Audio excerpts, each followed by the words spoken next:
complémentarité. Je ne peux pas faire, je suis bloqué à tel niveau. Je sais que mon frère en Christ qui est là-bas, qui a le Saint-Esprit, il maîtrise le domaine à mon frère. Viens. Amen. Je vais m'aider, on va faire ensemble. C'est pour ça que l'église va être.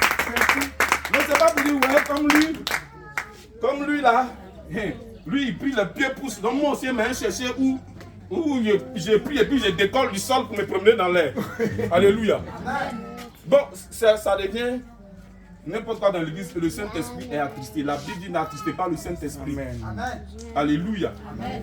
Donc, les manifestations, les dons spirituels sont importants parce qu'ils sont dans le Saint-Esprit. Ils sont les, comment on appelle, ce sont des cadeaux, des choses que le Saint-Esprit nous donne. Mais chacun avec ce que Dieu veut qu'il ait. Alléluia. Paul dit aspirons aux dons les meilleurs et tout ça. Moi, je vais vous dire aujourd'hui, dans ce temps où nous sommes, aspirons au don du discernement. Amen. Alléluia. On n'a pas besoin de prophétie. Parce qu'il y a trop de désordre. Il y a trop de désordre. Après la Pentecôte, là, comment on gère l'esprit, comment on gère les choses. Il y a trop de mouvements aujourd'hui. Où toi-même tu ne sais pas si c'est Dieu ou si ce n'est pas Dieu. Qu'est-ce qui se passe? On a besoin d'avoir le discernement. Alléluia. C'est un don qu'il faut avoir, le discernement. Le don du parler en langue, le don du discernement. Prophétisez là. Attendez un peu. Il y a trop de prophètes. Amen. Le parler en langue, parce que le parler en langue t'édifie. Si tu n'as pas le don du parler en langue, il faut dire Seigneur, donne-moi cette capacité au moins, pardon. Ben, la Bible dit le parler en langue t'édifie. Ça dit te construit, te fortifie, te solidifie, t'enracine. Avant de pouvoir aider quelqu'un, si toi-même tu es faible, comment tu peux aider? Avant de prophétiser pour les autres, pour que les autres soient bien, si toi-même tu es faible, comment tu peux arriver? Pas possible. C'est pourquoi moi j'encourage beaucoup les gens à parler en langue, à prier, à rechercher ce don, parce que Paul dit, cela t'édifie. Il te construit toi, mais il te rend fort. Donc quand tu es fort, il y a des moments dans la vie chrétienne où tu ne peux plus prier. Ah bon, d'accord. Il y a des moments où tu es faible, où tu ne peux rien, même méditer, tu ne peux rien, tu es mort. Mais qu'est-ce qui se passe? Pourquoi tu tiens? Parce que tu as parlé beaucoup en langue. Quand tu parles beaucoup en langue avant, tu t'édifies, donc tu t'es forgé une muraille, tu es dedans. Amen. Donc du coup, même il y a des jours où tu ne pries pas, tu dors, le diable va t'attaquer. Je disais un jour à mon père spirituel et puis à mon ami Babi, je dis, ah, moi c'est dur sur moi, 2 jours là. Les épreuves du Seigneur là sont tellement difficiles que je ne comprends pas. Mais depuis là, je ne comprends pas pourquoi Satan ne vient pas vers moi pour dire, ah mon fils, c'est comment? Qu'il faut venir, j'ai une solution pour toi. Parce que beaucoup d'hommes de Dieu, c'est ce qu'ils disent. Ah, c'était difficile, j'étais là et puis le diable m'a fait des propositions, ou bien on a fait ceci. Et depuis, j'attends ça depuis il ne vient pas. Il ne peut pas. Le vieux dit, il a comment arrivé, toi c'est pas là. Il dit non, mais il n'a qu'à venir, il va me dire, ah, il dit comme des choses sur toi. Bon, voilà.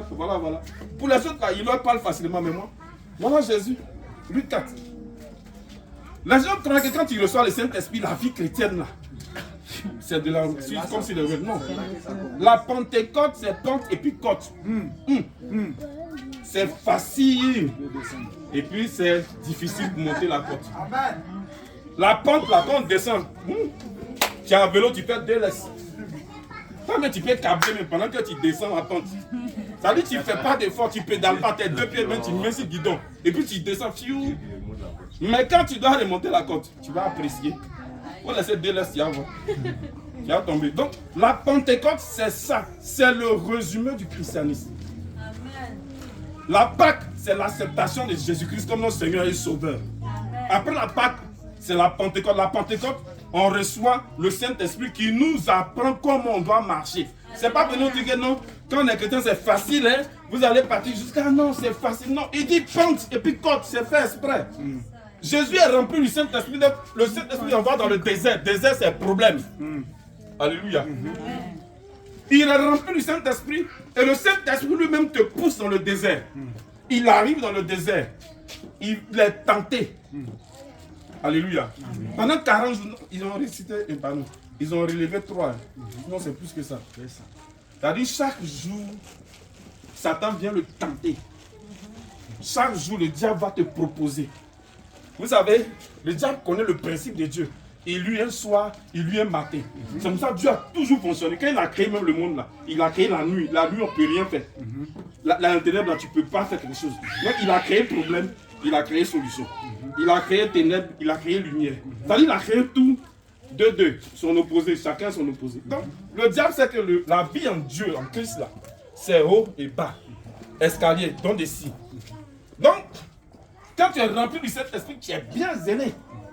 Oh non, moi j'ai la puissance. Quand tu tousses, même les malades sont guéris. Quand tu passes même ton ombre là, ça décolle les gens. Ouais, l'onction, l'onction. Ça, tu es dans la pente. Quand tu pries, Seigneur, j'ai une voiture, ça vient. Jésus, mon commerce, ça marche. Jésus, mon travail, tu as ça. Tout ce que tu demandes, ça marche. Tu es dans la pente. C'est bon, c'est doux. Mais à un moment donné, là, quand tu vas arriver au seuil, il dit où tu dois comment monter côte là. C'est là maintenant ça dit, ah, mais la vie chrétienne là même là, c'était pas comme ça. Moi-même le Seigneur, mais il ne m'écoute plus. Hein. Tu es en train de prendre la côte. Ça dit que tu cries, tu jeûnes. Si tu veux, il faut faire plus au milieu en prière. Dieu ne te répond pas. Alléluia. Fais tout ce que tu veux, le Seigneur ne te répond pas. Pareil, tu es dans la côte. Donc le diable sait. Il connaît le fonctionnement de Jésus, lui là. Quand Dieu te donne, au moins tu es heureux, qu'un matin il enlève fiat, tu descends.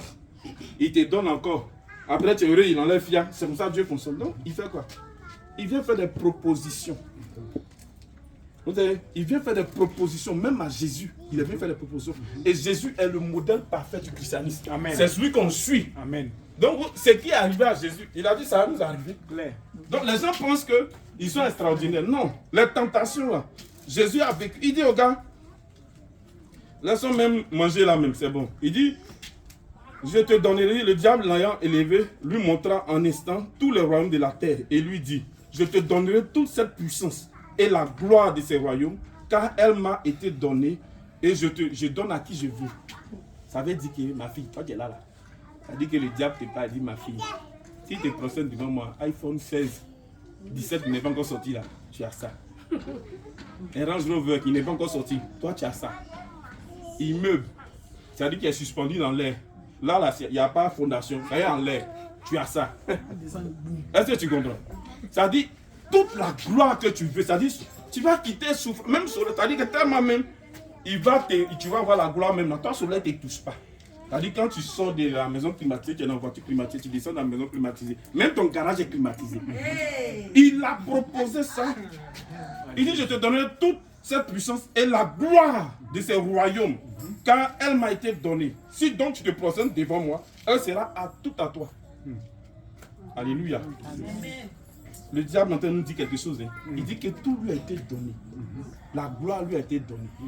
Tout lui a été donné. Si on veut avoir la gloire de façon permanente, il faut qu'on se prosterne devant lui. Alléluia. Amen. Parce que Dieu te donne la gloire. Mais pour Dieu, là, c'est escalier, monter, descendre. Vous voyez? Non, moi, j'ai trop souffert. Donc, depuis que je suis béni, je sais que je ne vais plus descendre. C'est faux. Demandez à David. David, avant d'être roi en Israël, il a combattu, il a souffert contre Saül.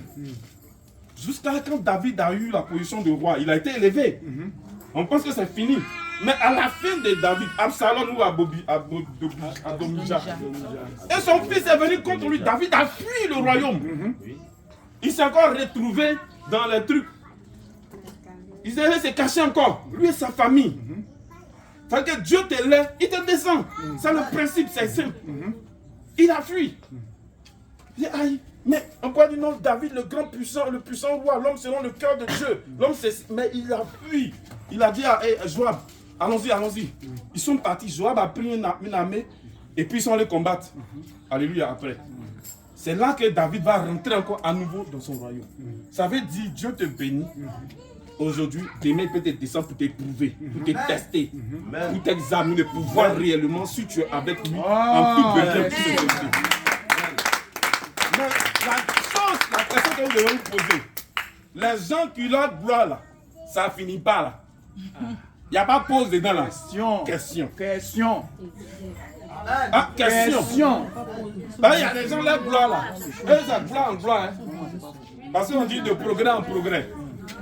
Il a dit, progrès en progrès là, c'est à épreuve. Il a dit que quand tu finis de descendre là, quand tu dois remonter, si tu viens, plus grand que ce que tu étais avant. Amen. Mais tu vas descendre encore, tu vas remonter.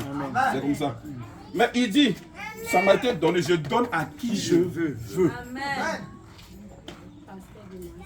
Et Satan propose ça à nous tous chrétiens et à nous les hommes de Dieu.